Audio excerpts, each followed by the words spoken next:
등교 개학 첫날인 5월 20일부터 인천에서 고3 확진자 2명이 발생했었죠. 1차 등교 수업을 시작한 이후 6월 4일날 확진된 중학생 1학년까지 합해서 학생 6명과 교직원 3명 등 모두 9명이 확진되었습니다. 그렇다면 아직 코로나가 종식된 것도 아니고 위험하며 한 명이 걸린다면 교내 집단 감염까지 우려되는데 왜 국가는 자꾸 등교 개학을 강행하는 것일까요? 첫째는 일단 방역당국에서는 지난 10일에서 11일간 신규 확진자 발생 규모가 정점을 찍은 이후로는 30명 이하를 유지하고 있으므로 국내 의료체계로 통제가 가능하다고 본다는 것이 이유입니다.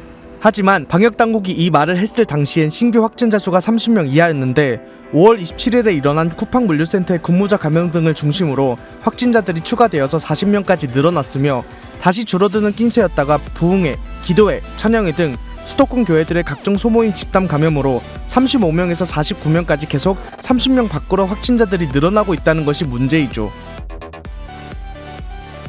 둘째는 고3은 코로나19 사태로 개학이 수차례 미뤄지면서 입시 준비에 어려움을 겪고 있다는 것입니다. 고3은 사회에 진출하거나 상급 학교로 진학을 준비하는 마지막 단계이고 대학 입시라는 큰 문제가 걸려있는 고3들의 수능을 1년 미룰 수도 없는 것이고 내신 학생부에 올인한 학생들은 학교에 안 가면 목표 대학에 가는 게 사실상 불가능하다고 합니다. 수년 동안 공부했던 것이 무너질 수 없다는 것이죠. 셋째는 사실상 온라인 수업이 지속됨으로써 학생들의 집중력이 떨어지고 강제력이 없다 보니 학습 분위기가 형성되지 않는다는 것입니다. 실제로 온라인 수업 당시 실시간 수업을 해도 접속하지 않거나 출석 버튼을 누르지 않는 학생들이 점점 많아지고 있었고 하루에도 수차례씩 전화해 학생들에게 수업 들어라 지시하는 상황이라고 했었습니다. 그 외에도 온라인 수업은 서버의 불안정과 플랫폼의 부족, 앞서 말했던 자기주도적 학습의 어려움 등의 문제가 있었다고 합니다. 넷째는 정부는 코로나의 종식이 끝을 알 수 없는 상황에서 학교를 무기한으로 닫을 수가 없다는 것입니다. 코로나19의 종식이 불확실한 상황에서 등교를 계속 미룰 수가 없다는 판단을 한 것입니다. 백신이 만들어질 때까지 사실상 연 단위로 걸린다고 합니다. 하지만 그렇게 사회가 오랫동안 마비된다면 경제가 마비될 것이고 대한민국이 위태롭게 된다는 것이죠. 왜냐하면 우리나라는 교육 관련 종사자가 많다는 것인데요. 교육부 예산이 국방부 다음으로 많다고 합니다.